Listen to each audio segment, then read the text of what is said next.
creation of children. Now, my brothers and sisters, I come to what may be one of the most common and overlooked sins against God's plan. And that is artificial contraception, also called artificial birth control, and its permanent form, which is to have oneself voluntarily sterilized. Both of these, contraception and sterilization, deliberately frustrate the purposes of the marital act. They seek to exclude children from the act, and in doing so, they also contradict the unity of the spouses. Now, Pope John Paul II talked about this in what he called the language of the body. In the language of the body, in genuine marital love, what is said is, I love you. I give myself totally to you. I am yours. What is said in contraceptive sex is, I love you, but. I love you, but I do not want a child with you at this time. I love you, but right now I'm more interested in what you're going to give me. There is no but in true love. If we want to know what true love is all about, all we have to do, my brothers and sisters, is to gaze upon a crucifix, because that is the image of what true self-giving love is all about. Jesus Christ gave himself totally for us, pouring out even the last drop of his precious blood for us. And the love of marriage is to be an image of that love that Christ has for us, his bride, the church. God established marriage. God has the right to teach us what the purpose of marriage is, and what is right and what is wrong, even in the area of marital sexuality. Now, this teaching against artificial birth control is not a new teaching. In fact, it goes back to the earliest days of God's people.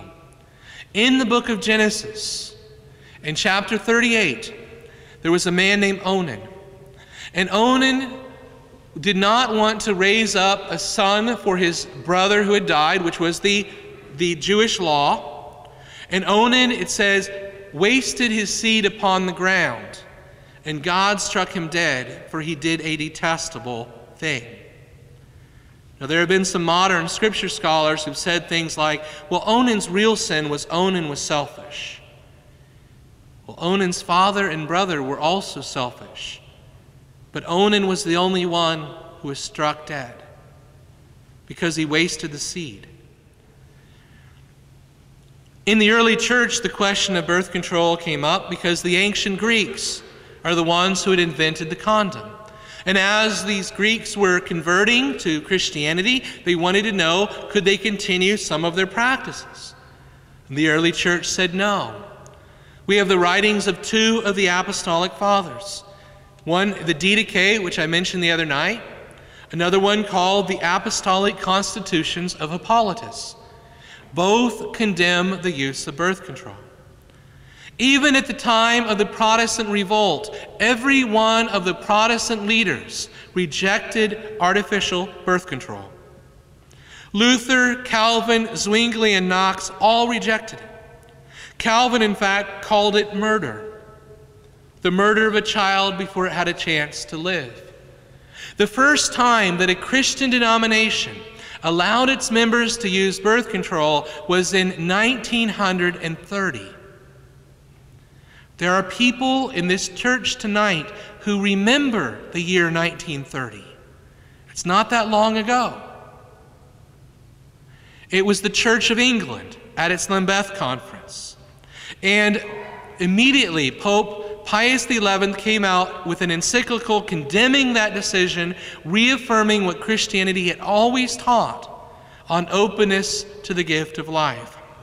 The secular organization that has most pushed birth control is Planned Parenthood. It was started by a woman named Margaret Sanger. Margaret Sanger was a racist bigot who believed that certain races, namely blacks, Jews, Eastern Europeans, the Irish, and others, were inferior races. She wanted to work to keep the Aryan race on top. She admired Adolf Hitler and his eugenic work. She believed that these other races were simply inferior peoples, and she promoted birth control and sterilization and abortion for those races so as to suppress them. To this day, Planned Parenthood has a disproportionately high number of their abortion clinics in Black and Hispanic neighborhoods. 1 out of every 3 African American babies conceived in this country is aborted, largely due to Planned Parenthood. My brothers and sisters, there is a racism that is still going on with this. And as followers of Christ, we reject all forms of racism. But we see why she was promoting this.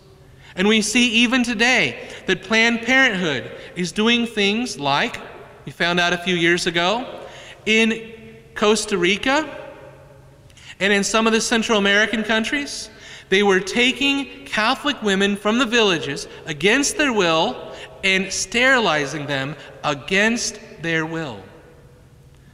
They defend the one-child policy of Communist China. They have no problem with it. They've never protested it, even though mostly it is girls who are being aborted or killed by infanticide. And they're supposedly for women's rights. It is a lie. Now, my brothers and sisters, there was a lot of confusion on this back in the 60s. A lot of people thought that the church was going to change her teaching. And I'm sorry if any of you were confused during that time. In 1968, Pope Paul VI came out with a letter called Humanae Vitae, of human life. And in that letter, he upheld the church's teaching on openness to the gift of life and predicted that if artificial birth control became widespread, we would see the following. We would see a spread of marital infidelity and a general lowering of moral standards. We would see men losing their reverence for women and regarding them as merely as objects for their own pleasure. We would see governments seeking to impose contraception on their people. That from these we would see a breakdown of marriage and family and more widespread abuse of women and children. My brothers and sisters, everything Pope Paul VI predicted would happen has happened to the very letter. He was very prophetic. It is a proven fact that couples who use artificial birth control have a divorce rate of around 50%.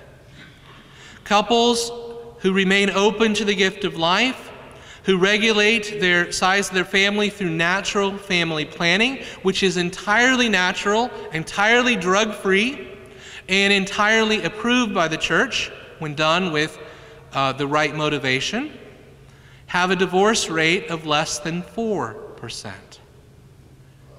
1 in 2 chance of ending in divorce versus 1 in 25. That itself should tell us something.